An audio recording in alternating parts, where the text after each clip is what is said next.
Sauce. Hey, you like Pez? It looks like that. Here's Heaney from the boundary line. He's an expert at these.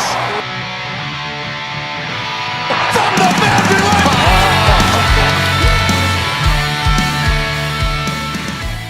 Hello and welcome to Behind the Boundary podcast. I'm your host, Pez, here with Sauce. We're here on a Friday, Melbourne lockdown, and Sauce, we're back to remotely doing the pod. Yeah, hi guys. It's back into my living room, crouched over my coffee table, mic in hand, Pez on the ear pods in the regular studio, making me very envious. But yes, we are back on lockdown. 7-day lockdown, Pez. It's probably best for the state, but not good for the pod. Oh, not good for the pod, not good for probably the small businesses around as well who might who will lose out on a lot of money, and I think some could be the last straw and could go under. So that's the sad thing, but we've got to do what we've got to do and get through the next 7 days. All the footy, the good news for AFL fans is that they're all still being played, even if teams are having to travel to different parts of the country to play now. Yeah, there's been a lot of shuffling of fixtures and teams being quarantined. On Monday when we had the first outbreak, I think there was 4 or 5 cases being confirmed, and it looked like it was growing because of the exposure sites. 3 or 4 teams jumped on planes and said, I am out of here, and they sort of set up shop where they were playing that week, and even still some teams couldn't avoid it and some teams have been turned away, as we found out today, Pez. Yeah, only 3 games in Melbourne still, and just been confirmed today on a Friday at the moment that the Bulldogs Melbourne clash will go ahead, and all games in Melbourne will have no crowds. So similar to the start of last season, it'll be a little bit different to watch the games with no crowds, but at least we've got footy for a few days during this lockdown. Yeah, the AFL has to be definitely happy with what they've done, because they had 2 teams on the Friday night, the top of the table clash, both teams only having 1 loss, and they'd be spewing about the crowd, Pez, but they'd be so happy to get the game going considering the COVID protocols have been in place. All players have returned negative tests, and the moment it came in that they isolated themselves and only stayed with the team, so congratulations to the AFL for that. But disappointing we're not able to see the top of the table clash, 10 wins both teams with a full crowd. Would have been a packed house, yeah. Would have definitely been a packed house. I actually heard some things during the week, sourced from Bulldogs and Melbourne fans, that they weren't happy because their club wasn't going to get the money from the ticket sales. But you just have to look back to the derby over in Western Australia, West Coast versus Fremantle, where they missed out on the money as well. And as long as we can get footy going and it's on the TV, that's better than not having it go at all. Yeah, the West Coast game that went at a $1 million loss. I don't know if that was same sort of money would be going to the Bulldogs or Melbourne with the financial sort of contract that's in with Marvel, but it's disappointing that is going to happen, and hopefully it doesn't affect any of the clubs in the long term. But it is a great spectacle that we're going to get Friday night football, especially on the first day of lockdowns, to finish off the week with a decent game of footy. Yeah, decent game of footy. Speaking of decent games of footy, Source, round 10, I know it's Friday, but there was huge games of footy, massive upset in terms of Adelaide getting over the top of Melbourne, a massive defeat to my Saints with them losing by 111 points, not even showing up. So there's been a lot of drama, and the Collingwood versus Port Adelaide prison bar debacle ended in a 1-point loss for the Pies. Some cracking games of footy last week, Pez, and it wouldn't be do it justice if we didn't talk briefly about the games, despite it being, as usual, going back to our old ways, Pez, cutting it a little bit short before the start of the round, but we were sort of privileged to a great round of footy after a couple of weeks where we sort of had a lot of big blowouts, and I know your Saints got blown out, Pez, but the Port Adelaide Collingwood game was a great game. You had the Sydney Freo game, which was fantastic. You had the Melbourne Adelaide game, which is a little bit controversial, but a fantastic game. But it all started on the Friday night with the Brisbane Richmond game, and Richmond really taking it up to the Lions and up until that fourth quarter. Yeah, well, they were thereabouts. So I think the Lions were pretty comfortable in terms of they had a lot more shots at goal early in the game, but Richmond were more accurate, so we were able to stick that out. And Brisbane 15-12 to the Richmond 11-8. It was quite strange at the end. And Tom Lynch, during the week, he's out for 6 weeks with a knee, going in for surgery as well. So that's another depleted Richmond Tiger. And they're sitting outside the 8 at the moment after 10 rounds. So their premiership tilt, they need to get back on track pretty quickly. I've seen during the week there's a lot of punters jumping on Richmond to miss the 8, which would be a really big call after the dynasty. Question without notice, is the dynasty over? The Tom Lynch sort of forward line has been one of the sort of pillars of success for the Richmond Tigers, obviously having those 2 tall timbers there and having a really good run of injuries, during the right times of the season. It is only halfway through. If they can stay thereabouts, is the dynasty done? The dynasty can't be done because if they finish anywhere in the 8 source, Richmond have proven over the last 4 years they can win anywhere. And a couple of ins this week. Shea Bolton's coming back from that wrist injury. You've got Cochin coming back in. You've got Prestia coming back in. So you've got massive ins to the midfield. You've still got Dustin Martin. You've still got Jack Rewott up forward. And they're just going to go back to the one tall and the smalls around and playing that Richmond brand of footy. They get to play Adelaide this week. Where are they playing? They've moved up to Giant Stadium, and I think they'll get the win pretty easily there. So get themselves back on track. And the scary thing is if they get healthy towards the end of the season, then anything can happen. So I'm not writing Richmond off at all. No, and that's a good call, Pez. It's a good time for the Tigers, or a good year for the Tigers to sort of be down or thereabouts, because there's no real standouts outside of the Bulldogs and Melbourne. Everyone else is sort of just floating around that mark. And as you said, a team that's got experience, they've won 3 premierships, they've got, an elite talent coming back and possibly, being healthy at the right time. You can't write the Tigers off. But onto the actual game, Pez. Brisbane starting to find form. We've sort of talked about this the last couple of years. Their forward line is finally starting to fire. They had two stars on Friday night. Hipwood kicked 4, Bailey kicked 4, but it's that presence of Joe Danaher in there that's really allowing them to have a forward structure, and their forward line is really starting to look potent, and they're not just having blaze away as a shot. They're looking like a more structured sort of a top of the table AFL side, and I think that they're finding some dangerous form, Pez. Danaher could have kicked 4 as well on the night. 1 goal, 4, back to his days at Essendon. But if Zach Bailey can pop up and kick 4, you look, Danaher can kick goals. Zorko kicks goals from the midfield. You got Charlie Cameron who pops up for 3 or 4 sometimes each week as well. Jared Lyons kicks goals from the midfield. McCluggage kicks goals from the midfield. McStay didn't kick a goal on the weekend, but he kicked 4 the week before. So they've got different players that pop up all around the ground. They're probably the red hot inform team of the competition at the moment, up there in the top 4. So who do they play this week? They play GWS, no Toby Green. GWS has been travelling well as well, so we'll see how they go up at the Gabba.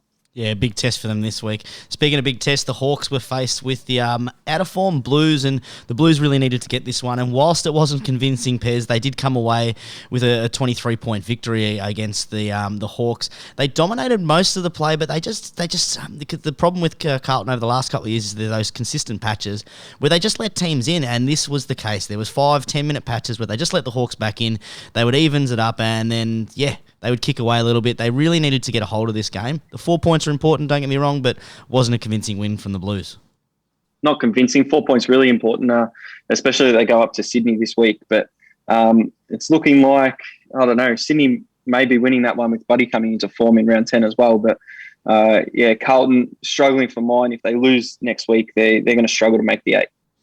Yeah, really, really. They've had a rough start to the season, and a lot of people sort of picked them to be 9th, 10th, but they just can't seem to get that consistent form, despite probably having one of the better forward lines and young talents in McKay, who kicked another 2 goals. It's disappointing that they can't get it together. Sam Walsh is in Brownlow sort of form, and just like I tipped at the start of the season, Pez, definite All-Australian. Let's not forget that little call-out that I had. But Cripps is just not as dominating as he has been in past. They really need everyone to fire. You had their recruit come back in from GWS. They moved him down back, and they were able to, him to find some form. But they need to get that midfield working and getting that pill and getting more inside 50s and putting the score on the board. And they just can't do that consistently. Yeah, I think the Zach Williams experiment in the midfield is, I don't know if it's working that well. So playing him off the half-back line, he had 26 disposals, kicked a goal. Cripps had 25, 18 of those were handballs, but he had 10 tackles. So that's probably the positive thing for Cripps. He just needs to continue to put in the effort and do those tackles. You got Doherty down back who can kick the footy very well, but I still think they've got a lot of players in that bottom 6 who just don't always contribute, and they probably don't have a set 22, which doesn't help either. So Carlton struggling for mine. Hawthorn, we know, bottoming out and going for a draft pick this year. Yeah, it's a lot of money to be tied up in your back line, though, Pez. There's a lot of money to be tied up in that, considering they were trying to invest in that third sort of superstar mid. And as we said at the start of the season, he just doesn't have the tank for it. And it's a bit disappointing for Carlton that all that money is going to be in their back line with a team who's looking for a top 8 aspirations. You wouldn't expect the ball to be down there that often.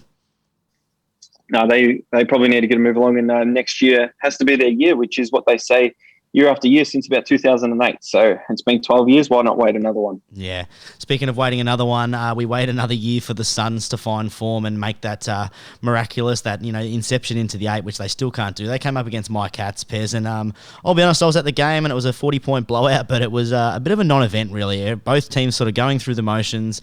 The Suns showed some fight in that last quarter, but Geelong were in cruise control, and the only real big stories out of this were the injuries to Mitchie Duncan, big concussion, and sort of rode into the floor, and Cameron Guthrie, who's been in all-Australian form, racking up the 30 disposals, went off with a shoulder injury, probably the big stories from this game. Yeah, you can't afford injuries this time of the year. You want your team to be fit and firing, but I didn't see this game, Source. I just watched this live score on the phone, and I was like, what's going on? No scores are happening. Low scoring game, 91-57. Ben King kicked 3 of the Suns' 8 goals, so he's always popping up. But Selwood had nearly 40 disposals. He had 39 disposals, and it seemed like a possession fest for the Cats without much scoring going on. Yeah, the Cats continually just sort of kicked the ball around, and to the Suns' credit, they defended them really well, the Cats, and they got impatient and sort of bombed it down the pack, but the Suns would basically get the ball and then bomb it back to Geelong to reset that and allow the possession fest. We know that Geelong likes to play that high possession brand of football, and when they are patient and it does open up, they are very damaging. The forward line for Geelong, again, they had 7 from their main contributors, Hawkins and Rowan and Jeremy Cameron continuing to his form of 2 or more goals in most all the games he's played. So the Cats move along with a pretty routine sort of win to face the Pies this week. Yeah, and talking about a routine win, the next game definitely wasn't a routine win, Source, with Adelaide getting the Chocolates by 1 point. But with about 5 minutes to go, Melbourne went 16 points up, and Adelaide had to kick the last 3 goals to actually win the game. Controversy at the end with the deliberate call where Melbourne, probably should have had a shot at goal. AFL came out and said they got that wrong, so Melbourne could have had a chance to win, but they shouldn't have been in that position. Clayton Oliver had an absolute blinder, possessions and coming out of the middle and actually kicking goals. So I just couldn't believe watching the last 5 minutes that Melbourne lost that game. Yeah, it was a really interesting one. They dominated most of the possession. They dominated most of the stats pairs. But like we've said last year, the worrying thing with Melbourne is that they have done this sort of, damaging, controlling the game sort of play for the last couple of years. And it's basic mistakes that really sort of underpin this Adelaide Crows win. Tex was fantastic in that last quarter, but they shouldn't have had an opportunity to be in the game, the Crows. They should have been blown away early. Melbourne needed to take control and needed to capitalise on their opportunities, and they just didn't. And that's the thing that we said literally last week, Pez, on the show, is that is the concerning thing for the Ds, is everything is clicking at the moment, but how long can they keep that sort of miraculous run and everything clicking going for? Well, it's quite unbelievable because Melbourne have been shit out since they made the prelim final, and then they were up by 3 goals in the first quarter, and then ended up letting Adelaide come back into the game. So you'd think as a team that have been really disappointing to their fans, supporters, members, that they would actually leave the foot on the accelerator, try and get to 10-0 because all the hype was 9-0, but Melbourne supporters, all they can say now is this is the loss we needed to have and move on. They play the Bulldogs this week. Yeah, look, it was a good time to have a loss, to be honest, to lose to a team that was meant to be down the bottom. This is what the Melbourne supporters will tell you, and anyone that's loses to a team that they really shouldn't lose to.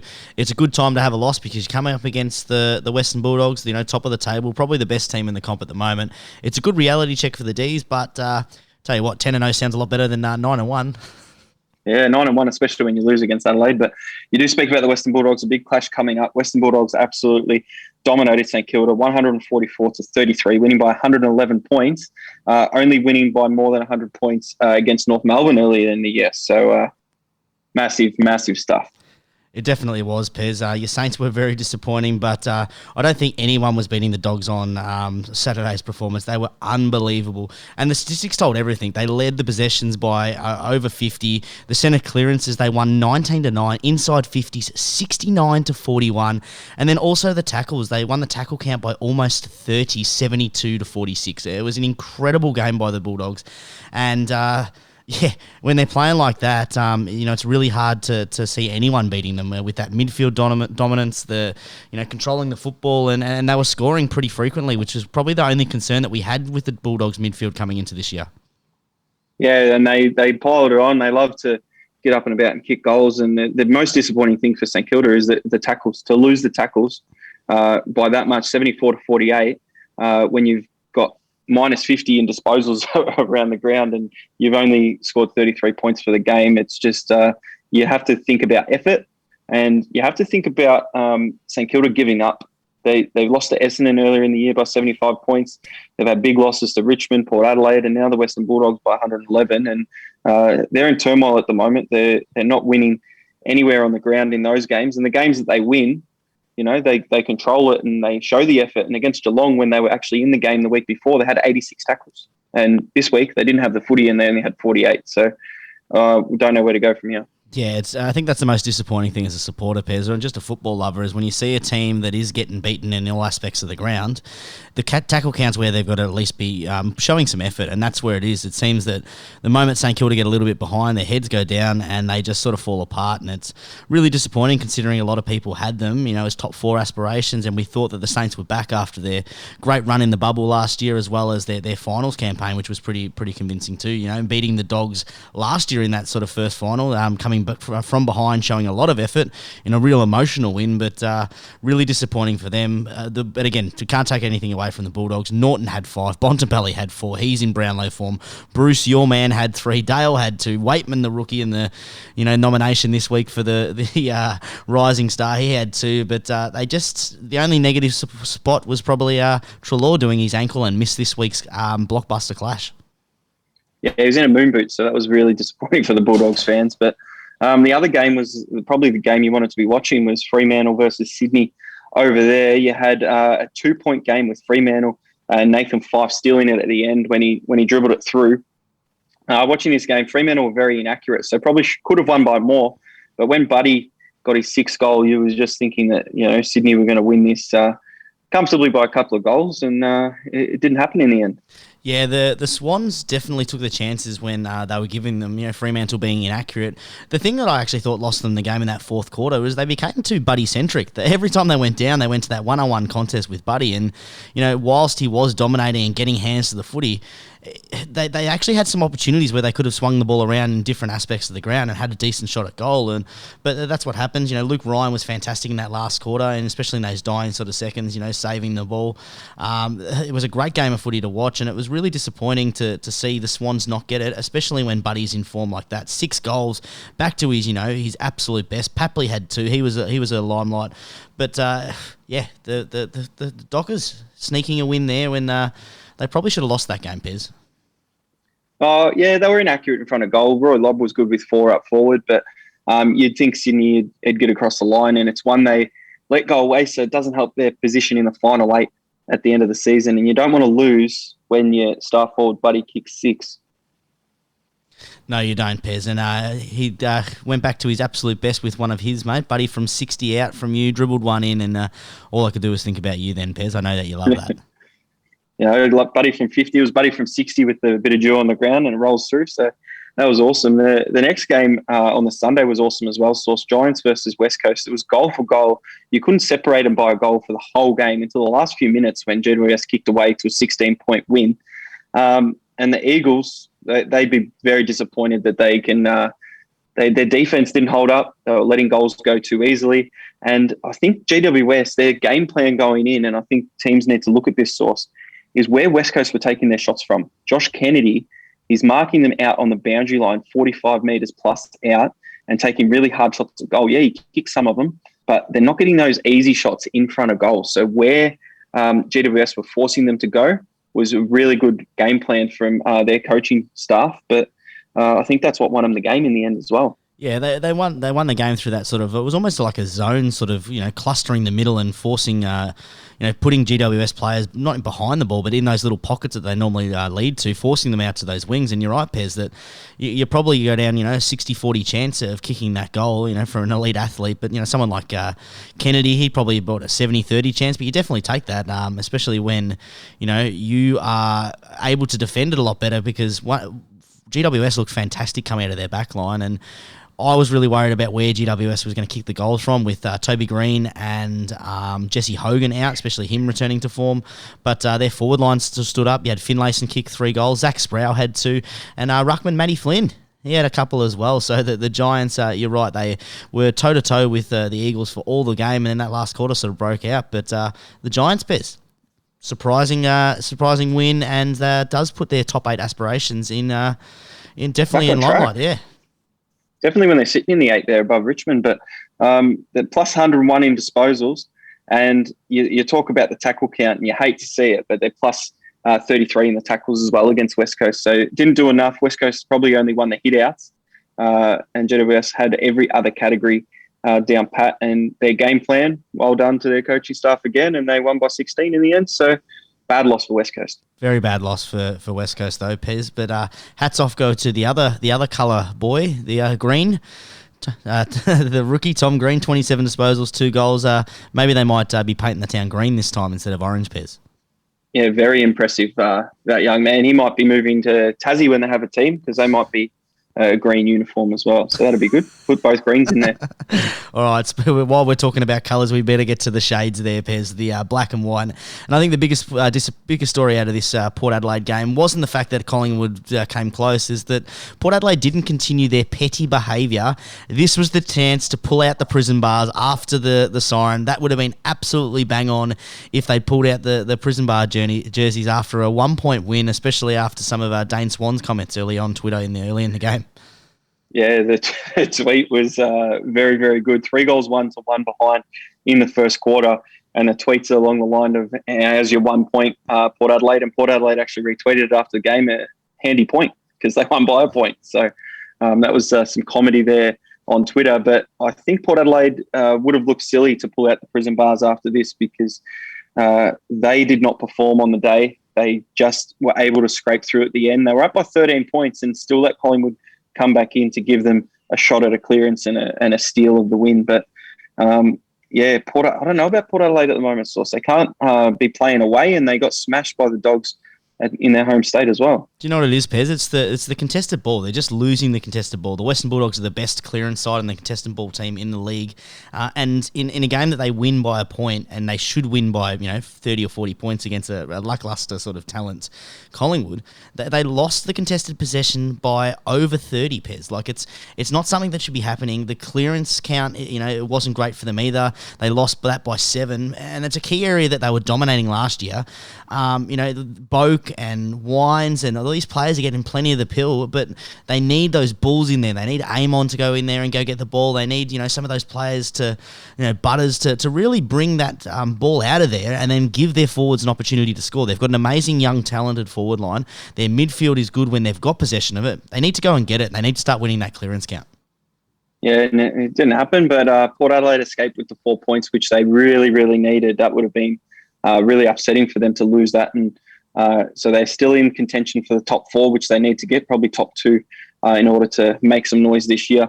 The next game, bit of a non-event, Essendon winning by 72 points against North, who had been on Mad Monday for a while after winning that grand final down in Tassie. Yeah, the grand final in Tassie. Yeah, the Bombers, you're right. It was a bit of a non-event for football fans, but for Essendon fans, they would have been absolutely stoked. They had 13 individual goal scorers.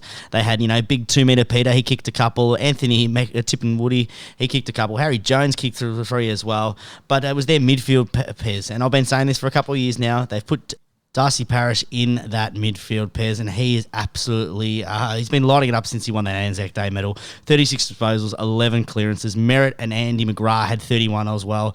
The work rate in there was absolutely amazing for them. And, for a team that is probably sort of had aspirations... Oh, well, they probably had aspirations, Essendon fans, as top 8, but realistically, they were probably looking around the top 4, bottom 4, the middle of the pack sort of aiming. They've got a lot of young talent that is getting some important games and important reps into them, and they're looking all right, some of Essendon's young stars.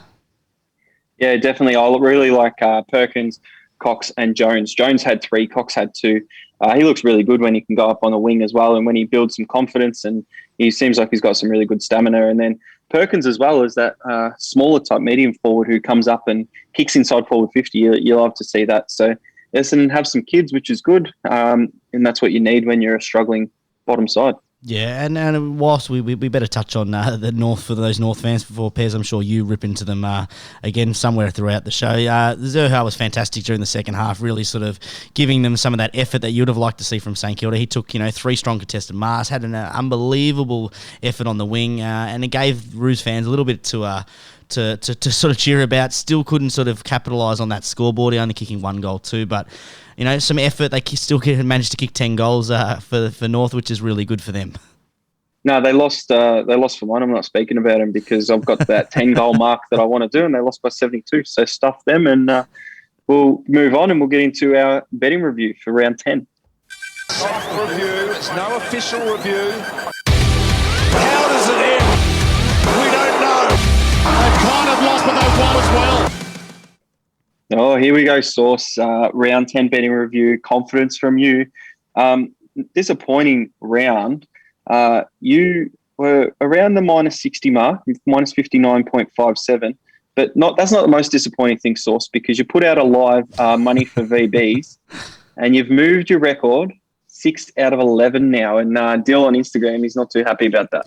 Yeah, it was... I'm not making excuses, Pez, but I will make a recommendation for people in the future. If you are having a few beers, don't let the alcohol do the betting for you and don't get overconfidence in yourself. I was at the Gabs Beer Festival on the Sunday and the footy was on, and I was feeling a little lucky, but I think I was feeling a little bit more tipsy than anything, Pez. So really disappointing for me, but I will make it up this week, Pez and Dylan. So yeah, a bit disappointing for the followers there of Source, because I know there's a lot of people that follow that betslip, and it's disappointing when it doesn't perform.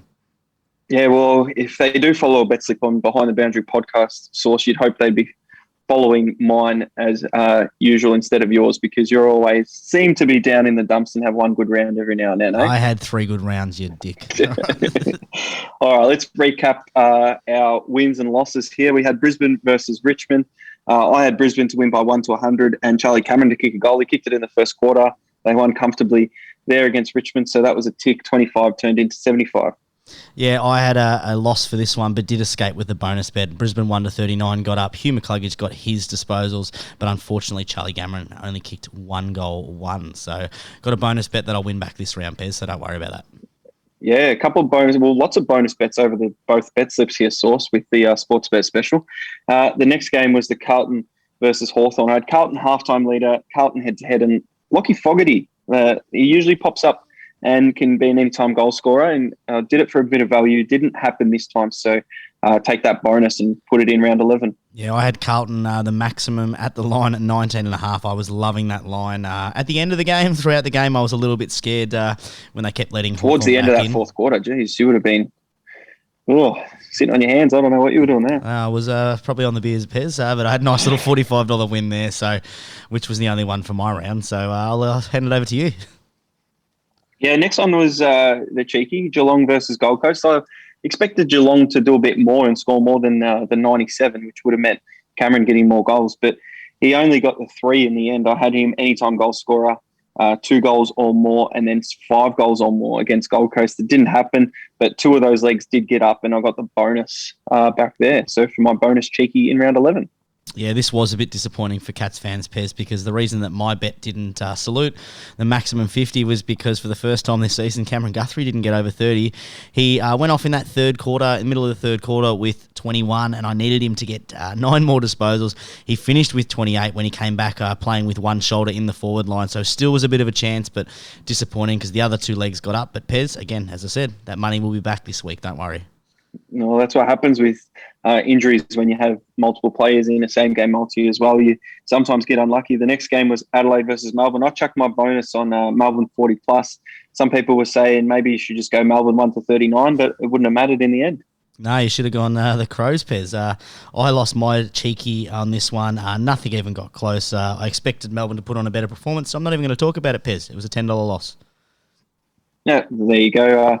St Kilda versus the Bulldogs. I had Sinclair to get 15, Bailey Dale to get 20. He nearly had that at half time, and Jack Billings to get 20. And when you're a player like Jack Billings, you probably need to be getting your team needs to be getting the footy for you to touch the footy as well. And he only finished with about 17, so 3 disposals off and another bonus. No, that's disappointing, Pez. I had no bet in that one because I did think this was a very unpredictable game, and I was very right on that because it definitely went in a way that I didn't think many people could predict. On to the Fremantle and Sydney game. I went with Tab for a little bit more value on the 15 disposal markets because I wanted to have Jordan Dawson at 15 disposals. He got that really easy. He ended up with 30-something. Will Hayward kicked his goal, but unfortunately Sydney couldn't get it over the line, so no bonus bet, Pez, because I went with value for the 15 disposals and not the actual bonus bet special. Yeah, we wouldn't have Dawson in there anyway, but I had Sydney in mine head-to-head, so a loss. And Cunningham only ended up with 13 disposals, not the 15, so no bonus bet either, just a loss there. Yeah, we get on to the Eagles and Giants game, Pez, and I spoke about how I thought that the Giants were value, and that's where I should have actually put my money. Instead, I steered cleared, so over to you. Yeah, I had the West Coast at the minus line because I was really happy that Toby Green was out of the game. And I thought that GWS, can't really get the job done without him, but they were able to kill my bet in the first quarter there. So my 25, no good there.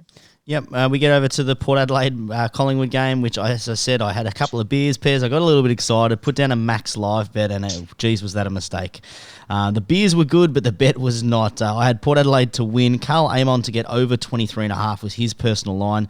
That's the reason I actually jumped on the live bet, Pez, because at the start of the week, you don't get to have those individual live lines where you can get some absolute value. I thought it was value, but when you lose the clearances like they did, Carl Amon's not even getting close to that. I also had Dan Houston to get 20, and he didn't get near that. So loss on 2 out of 3 fronts. It up, didn't they? Yeah, they really did, Pez. Yeah. And that's one of those things that, if Port Adelaide had put any sort of effort into it, that bet probably gets up, but just disappointing for Port Adelaide fans and my bet slip. Yeah, I was lucky to get away with my win here. Port Adelaide to win by 1 to 100. They did the win by 1, and Charlie Dixon to kick a goal, which he did. So 25 into 75. Free money from PointsBet, but it was a struggle for most of the day. It was a struggle for most of the day, Pez. I had no bet in the Essendon North Melbourne game, and that was a little bit lucky because I think, Pez, from memory, we were both sort of leaning towards the North Melbourne line, thinking it was pretty decent sort of line, but glad we stayed clear from that. We forgot about that Mad Monday when they were on the piss for 5 days, so that wasn't good. But the next one, we had the Source multi. Carlton plus 12.5, they won. Sydney plus 6.5, they lost by 2, but that little bet would have had a win. Had Port Adelaide plus 12.5, which got up. Disappointing one was West Coast plus 12.5. Throughout the whole day, they didn't lead or be losing by more than 12 until that last GWS goal. So lost by 16 and lost the max 50 there. That would have been a handy one. It would have definitely been a handy one. What would have been handy, Pez, is for your Saints to actually play some football and stay and not get belted by 100-something points. I did think they were going to lose, but I didn't think they were going to get belted. So my Source multi was dead on its first leg. St Kilda plus 34.5. That's ridiculous that you didn't clear that, Pez. So that's disgusting on your Saints. GWS plus 20.5 got up, and Port Adelaide plus 24.5. How can... Yeah, I'm not even going to get into it, but that's a loss for me. No, Pez. It's just Rowan Marshall, mate. Rowan Marshall gone from St Kilda. That was definitely going to be a 40-plus loss. But we head into the stats. I staked the 200, return 150 for a return on investment minus 25% this week's Source. So total for the year, staked $1,940, returned $2,346.20 for an ROI of 20.93%. So over the mark there of 20%. So still on the upwards of the season. Yep, still got that fire emoji there, Pez. Unfortunately, I got the little boat emoji that I've just noticed there, which is a little bit of a rough thing from the media manager there. Sailing away from the island. You're kicking me off, Pez. That's a bit rough. Well, you're heading that way, so I just thought I'd get the canoe ready. Oh, Jesus Christ.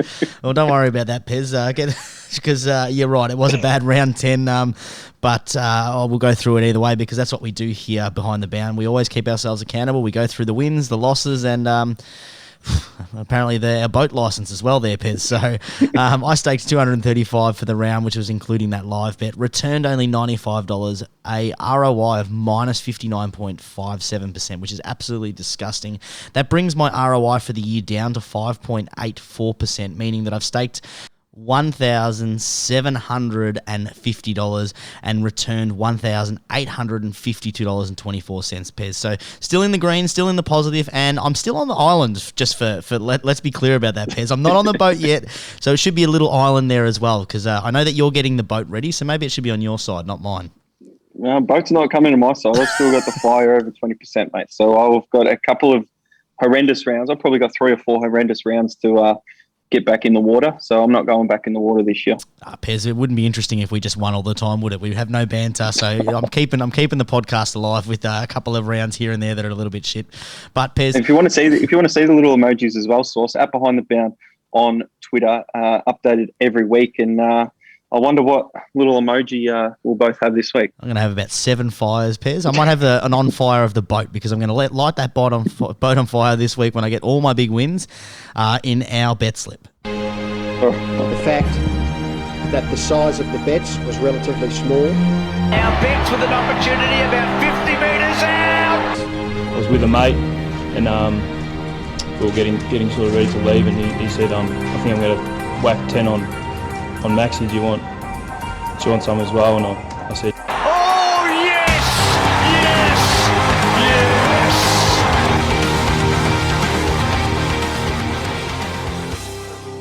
As always, Pez, we're cutting it fine. 2 hours before the actual bounce, Pez. Let's get into the specials for round 11.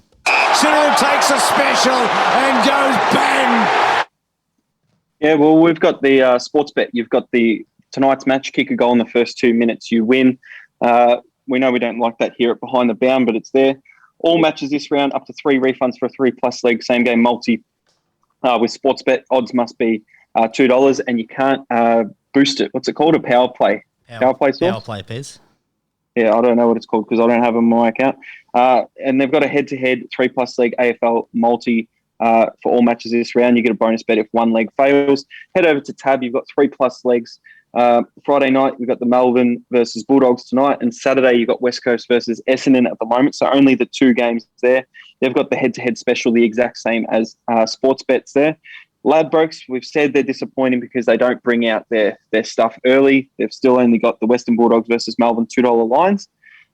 And Neds, they've got the exact same thing, the $2 lines, and they've got a 3+ leg same game multi on the Dogs versus Melbourne. So depending on where you can get more value, you'd go there. Now, this points bet promotion source, I know you wouldn't have seen it yet. We've got the Bulldogs-Demons game. You got $3 for the Bulldogs to win by 1 to 100 and Bontempelli to kick 1+ goals. Oh, that is great. What do you think on that? I actually think that's really good value. I think the Bulldogs are really finding form. I think that they're dominating all the right areas. I think that is a great bet. I can't see them blowing out the Demons like they blew out the Saints, Pez. So that's a great bet. Yeah, I don't think I'm going to go with that this week. I checked it on Sportsbet Source to see a comparison, and the Bont to kick a goal and Bulldogs just to win head-to-head was paying $2 by itself there. So I'm not touching that this week, that promotion. So we'll see if the listeners like to take advantage of that, and that's it for the specials. That's it for the specials, Pez, which means we get into our first game. As we've sort of spoken out throughout the show, it's going to be an absolute classic. It's a real shame that we can't get fans there, but it is the Dogs taking on Melbourne. Both teams sitting top of the table. Western Bulldogs on 9-1, and the Melbourne Demons after their shocking performance last week on 9-1.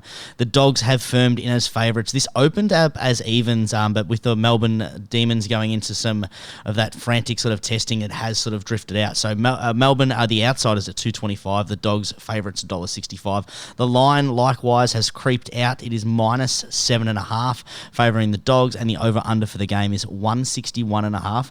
Pez, can Melbourne make this a contest with the week that they've had?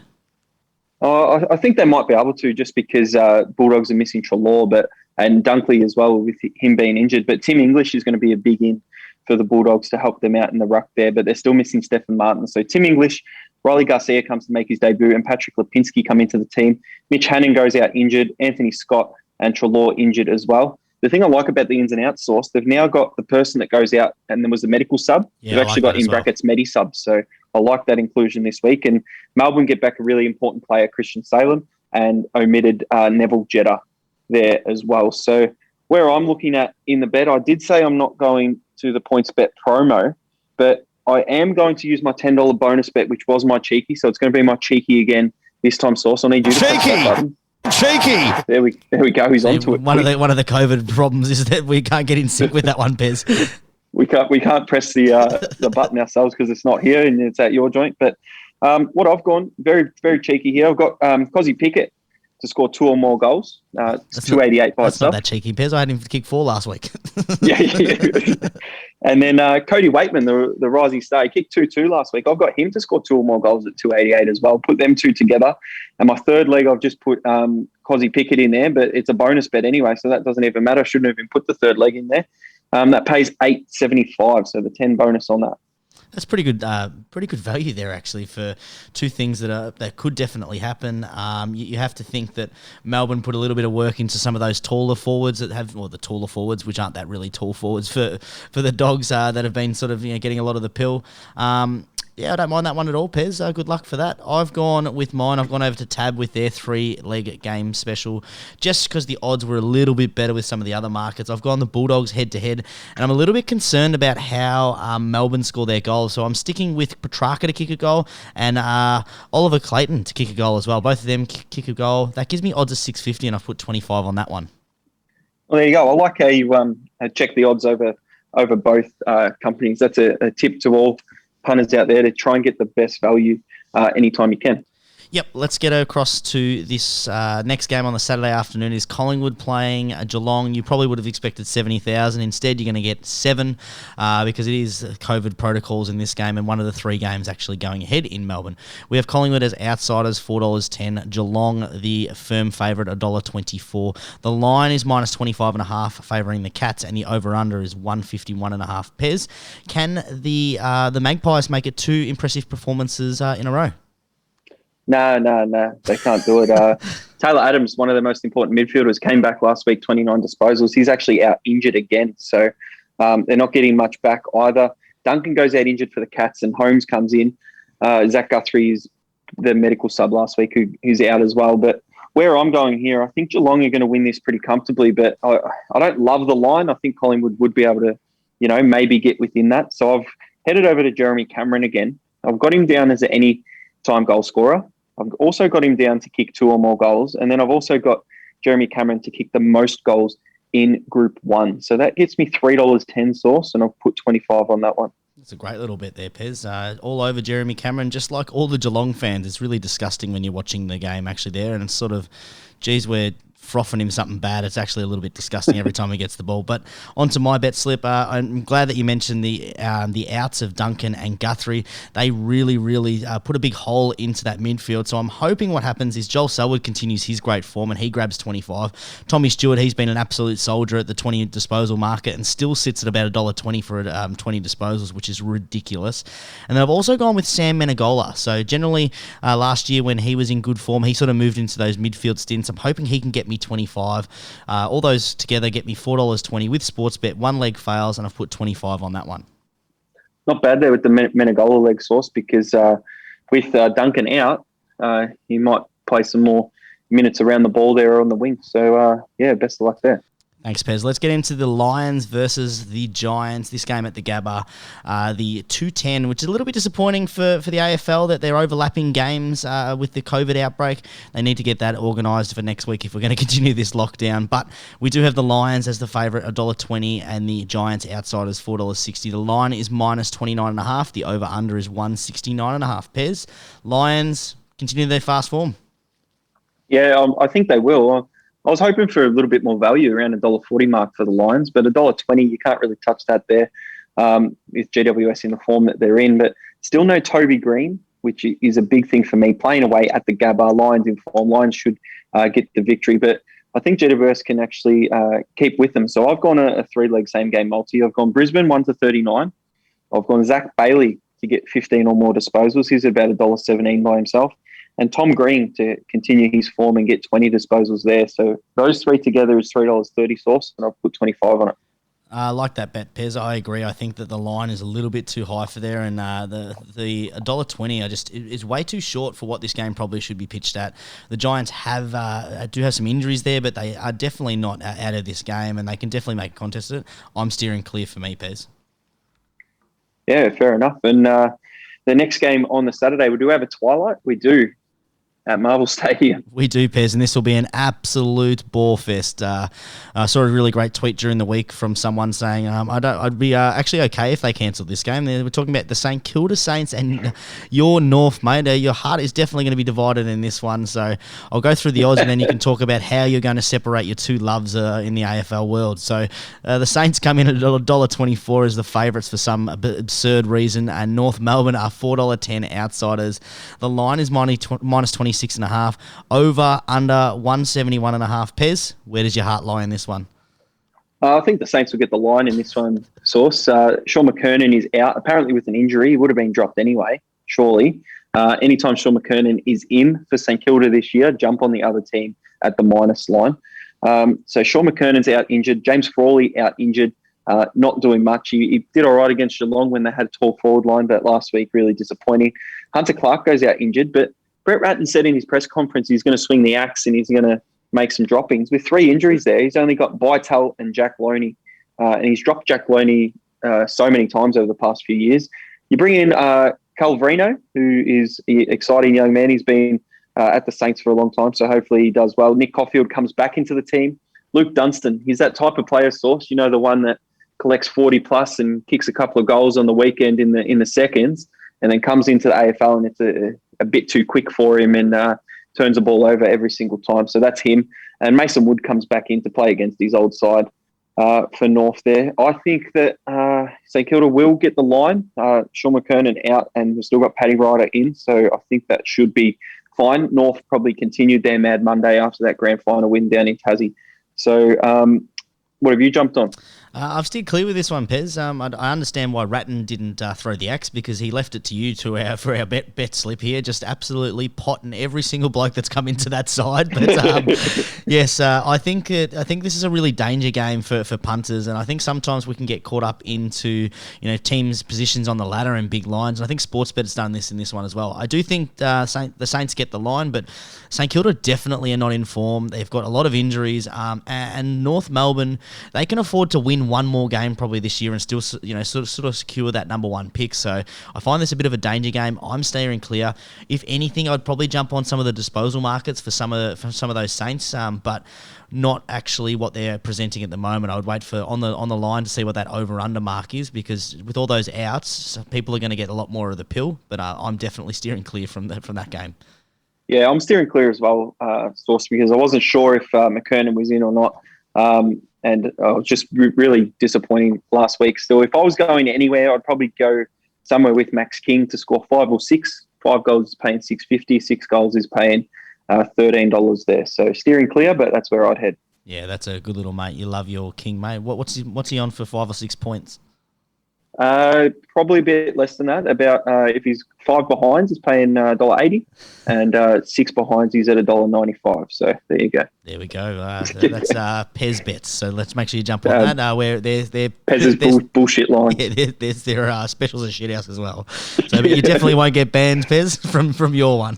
All right, let's get on to the game that has actually been relocated, Pez. This one has gone all over Australia, and now it's being located at the SCG. Originally was meant to be played in Darwin, but it's going to be played at the SCG. Gold Coast Suns are taking on the Hawks, and the Suns are clear favourites in this one, Pez. The line is 16.5, which I think is a little bit short. Gold Coast are the favourites, $1.39. Hawthorn outsiders at $3. The total game points is 159.5. Pez, how do the Suns play this one? They have to play it to win and try and kick a bigger score than Hawthorn, I reckon. But, well done there, Pez. Well done. Burgoyne and Shields, big ins for Hawthorn.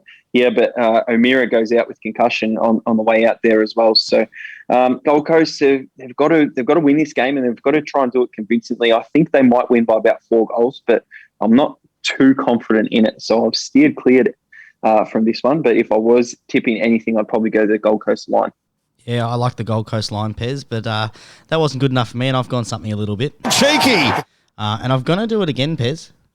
Cheeky! Because I've gone double cheeky on this one because I've broken the $10 rule, and I'm using my $25 bonus bet from last week that I know that you did earlier in the year. So I don't know if it's definitely not unfamiliar territory for you to be a little bit cheeky, but I think that the Gold Coast Suns can really put a number on the Hawks. The Hawks don't want to win. Gold Coast will see the blood, and they will absolutely dominate. I've got Gold Coast 40+ in this one, partnered up with Brandon Ellis to get his 20 or more, which he does routinely. And your man, Ben King, to score 4 or more goals. That gives me odds of $6.75, and I've whacked $25 bonus bet on that one. Only $6.75. What's 40+ by itself? 40+ by itself is $3. Okay, interesting. I thought you would have got that with the Ben King 3 goals, but no. I guess the odds with that, the 2 goals and the 3 goals, aren't too good at Sportsbet at the moment. So you've had to go a bit further. He's $1.40 to kick 2, and he was like $1.70 to kick 3. And I'm like, that is ridiculous odds. So I had to go 4 goals. I really wanted to sit about the 3-goal mark because I think that's a bit more realistic. But when you're doing a cheeky Pez and you're trying to chase some odds, which is an unusual way to punt, you've got to find the little bit more value there, and that's what I definitely have done. Yeah, well, there you go. Best of luck with that. But $25 bonus bet on that as well. So you must be pretty confident. Yeah, sure. Let's go with confident. Confident, baby, confidence. Just trying to win it back. All right, Pez, speaking of confidence, the Essendon Bombers will definitely go into this clash confident after their best win of the season. Only a couple of wins they've had. But either way, they'll go in as the outsiders against the West Coast Eagles over at SBS Stadium. Essendon are outsiders 378. The West Coast Eagles with Elliot Yeo coming back in, $1.27 favourites. Minus 22.5 is the line, over under 140.5. Yeah, Yeo in, Waterman out, so they're going a little bit smaller, which is good for them and it'll suit them. Big in for Essendon is Stringer with Jones, the young man, probably resting him as well. So he goes out of the side there. What I've done in this game, I think West Coast should get over the line pretty comfortably, but at $1.23, you can't really have anything there. So I've put a $20 bonus bet on this one, Source. I've put Liam Ryan to score 2 or more goals and West Coast head-to-head. So that gets me $2.87 with that little bonus there. That's a great bet, Pez, and if that gets up, then most likely mine will as well. I love the line for this one, Pez, but I'm putting my $50 bonus bet down, and I just went to Sportsbet and picked my own line and bumped that up to 26.5 to get the $2 marks and just trying to get my money back there. I think that's a really good value bet, especially with some of the outs for Essendon. The Stringer in's a little bit concerning, but I'm hoping that he continues that sort of week 1 back form where he comes in and he's very sluggish and a little bit unfit. So I'm hoping that's what I get from him, but I'm very happy with that bet. Yeah, there you go. And then we head into the final day, the Sunday. I wish there was more games and they did a little game every day for the 7-day lockdown or something. But we head into 3 games on a Sunday. We do head into the 3 games of AFL on the Sunday, Pez. The Richmond Tigers taking on the Adelaide Crows. $1.31 for the favourites and for the team that is really fighting for a top 8 spot. And then the Crows, after their big win last week, $3.50 outsiders. The line is minus 21.5. The over-under is 168.5. Pez, you're with the Crows to back-to-back wins in this one for sure. No, definitely not. They've got the extended benches here. We know that Bolton will most likely come back in. Cochin and Prestia, as we said earlier in the show, with Tom Lynch going out with that injury for about 6 weeks. So I think Richmond get this one at the line, and Crows won't be able to stay with them like they did for Melbourne last week at their home stadium. They are playing up, being moved from the MCG down up to Giant Stadium as well, which is interesting, on a Sunday. So no one really wants to play against anyone that has played Richmond in the last couple of weeks. The Queensland government weren't too happy with GWS Source, and they've turned them around at Sydney Airport and made them wait another day, and they have to travel up to Brisbane tomorrow on game day. Yeah. What was your bet for this one, Pez? No bet. That's no steering bet. clear. No bet. I like what you said about the line, Pez, and that's why I said, what is your bet? Because I thought you were going down the line way. I think the line of 21.5 is a great sort of mark for Richmond, just to remind the league that they're still around and that they're still going to be there around September time. Minus 21.5. They get the job done. The Adelaide Crows are not going to have their 23rd man in the Adelaide Crows faithful cheering them on and influencing the umpires in some of those horrendous calls that you do get. So I've gone 25 at the line, minus 22.5, or minus 21.5, sorry. We get on to the Sydney versus Carlton game. This will be played at the SCG. Sydney are the favourites, $1.50. Carlton is the outsiders at $2.62. The line is 13.5, and this is creeping in. Pairs, the Carlton supporters are jumping all over it. They think they can get this done. The over-under is 167.5. Can they get it done, Pez? Well, Jack Martin probably comes back in. Nunes that they love down there. Parks, you got Casbolt as well, possibly coming in. Tom Hickey is a big injury for Sydney, who's been playing really well this season. But another advantage for Sydney is Robbie Fox actually goes out injured as well. So they will. Sorry? That's a huge win for them. That's a huge win. So we'll see what happens. McInerney's going to come in and probably play some of that role from Hickey. But I've just stuck with the Tom Papley to kick 2 against Carlton, the team that tried to recruit him. And Chad Warner, the young man, to get 15 plus. I like that. I don't like him to get 20 all the time, but to get 15, he's pretty good money there and good value. So those two together, I'll put the 20 bonus bet on that at $2.60. Like that bet, Pairs. I've just gone with the Sydney midfield just to get it done. I've gone Jordan Dawson to get 20. I've been loving him lately, racking up the pill. Ollie Florent to get 20 and Luke Parker to continue his kicking out form and get 25. That gives me odds of $3 and chuck 25 on that one. All right, let's Very get good, and we head into the last game. We will, Pez. Sorry for cutting you off there. That's one of the COVID aspects that we have to deal with for this week, but hopefully not next week. We can get the band back together, get into that studio, Pez. We go Port Adelaide versus Fremantle, and Fremantle will be looking to sneak one with the out-of-form Port Adelaide Power. They come in as the outsiders, $4.20. Port Adelaide, the clear favourites, $1.23. The line is minus 25.5. The over-under total is 155.5. Pez, will Port Adelaide be pulling out the prison bars this week? No, I think that's over now with the prison bar stuff. But they are selling it, and a crowd will be, wearing the prison bars over in Adelaide Oval. They're not in lockdown or anything. Hamish Hartlett out of this one. Fantasia probably comes back in, and they've probably got a few more changes up their sleeves.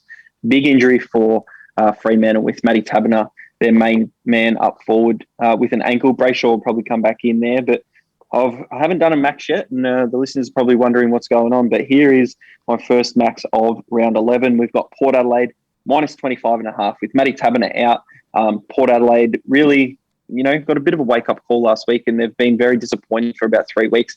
At home, flat track bullies against the Fremantle Dockers, who don't travel very well, as we know. So I've matched that with Port Adelaide head-to-head, and Port Adelaide to be the halftime leader, so I can get that insurance for the bonus bet in case they don't cover the line source, max 50 at $2. Yeah, I like that bet, Pez. I totally agree. Flat track bullies, Port Adelaide Power, returning to home after a disappointing 2 weeks. If they lose this one, the crowd will eat them alive, so there's no chance that's happening.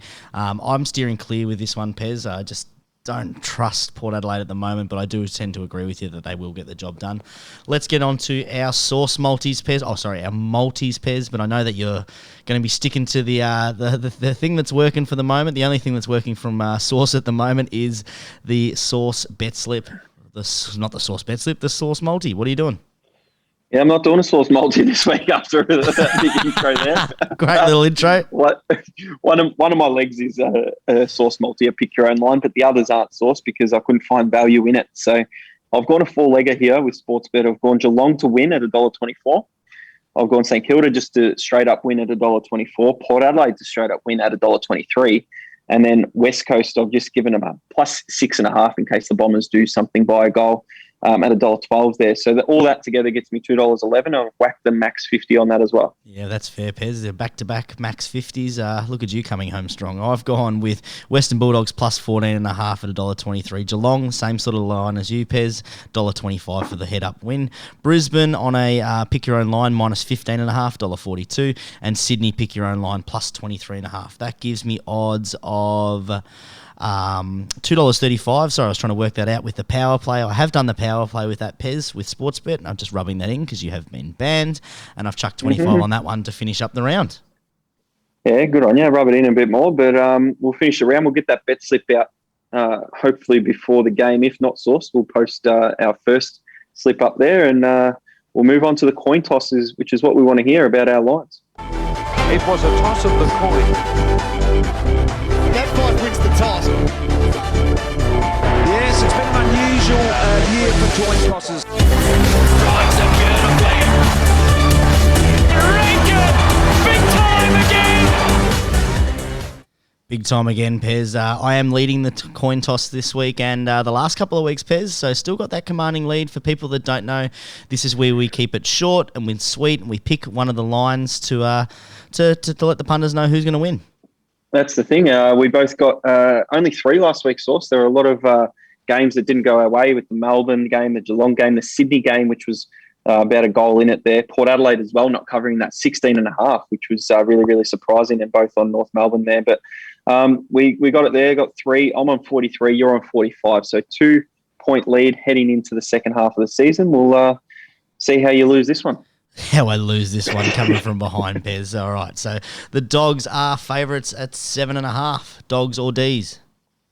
Yeah, I just changed that, interestingly. I just had it pre-show, I had it at 8.5, and it was 6.5 earlier in the week. Just went on now because I couldn't believe that it was 8.5 when I looked at it there. But 7.5, I'm going to go the Doggies to win by 8 or more. Yeah, I'm definitely with you on that one, Pez. All right, the Cats and the Pies. The line is minus 25.5, favouring the Cats.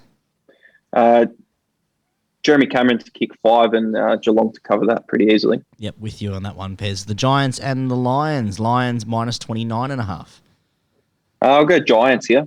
I like the Lions in that one, so head-to-head for the first time, Pez. Saints and North, minus 26.5, Pez. Where does the heart sit? Easy for St Kilda here. Yeah, I'm with you on that one, mate. All right, the Eagles and the Bombers, minus 22.5, favouring the West Coast Eagles. Yeah, minus 22.5 for West Coast for me. Yeah, that's an easy one. I'm with you there, Pez. The Suns and the Hawks. Suns favoured at minus 16.5. No, the Suns, that's too low, that line. Way too low, Pez. With you on that one as well. Tigers and the Crows, minus 21.5. We know where you are. You're with Richmond, and I don't think Adelaide can do it again after a good win last week, so I'm on Richmond as well. I see that you're just following the winning trend there, Pez. All right, the Swans and the Blues, minus 13.5. This is a tough one for me, but happily, buddy, have to go Sydney. Yeah, you have to go Sydney, Pez. I'm on that same with you. And Port Adelaide versus Fremantle. I think you're leaning towards the Port Adelaide Power at minus 25.5. Well, I got the max on it. It'd be strange if I chose Fremantle here, wouldn't it? So Yep. Port Adelaide. Yep, I'm with you as well there, Pez. So that's, 2 different, I think it was? Looks like just the Brisbane and GWS game, and then you've copied me on every single other one. I'll turn it up there, you flog. All right, Pez. The 10th coin toss that we've got here with lockdown in Melbourne, Source. Have you got Uber Eats or Menulog? Menu. Oh, that's a really tough one. Probably Uber Eats for variety, but depends what I'm eating. I'm going Menulog for the jingle. What's the jingle for the menu log one? You haven't seen the menu log ad with Snoop Dogg? Oh no, I sort of don't really watch TV, Pez, as you know. And is it on when the footy's on? I haven't noticed that. No idea. All right, well that's definitely an interesting one there, Pez. What's the beverage of choice for this lockdown, Pez? The very best as usual? No, on the red wines. Oh, Jesus! Turn it right up, Jesus! You're ditching the sponsor for the first time, Pez. That's a bit disappointing. Yeah, hopefully they're not listening towards the end of the show here, and we don't get sanctioned for that.